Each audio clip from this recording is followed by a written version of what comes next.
আমি ফজরের নামাজ পড়ব, আমি তারাবির নামাজ পড়ব, আমি এশার নামাজ পড়ব, আমি একটি পাঞ্জাবি কিনব, আমি সেখানে যাব, আমি ঢাকা যাব।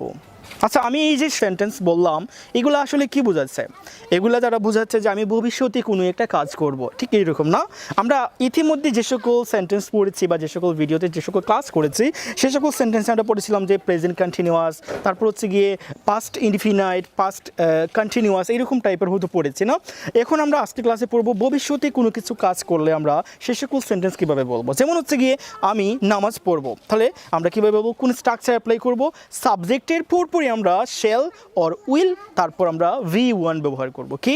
সাবজেক্টের পরপর অক্সিলিয়ারিস হিসেবে আমরা ব্যবহার করব according to the subject shall or will, then আমরা ব্যবহার করব V1 মানে কি?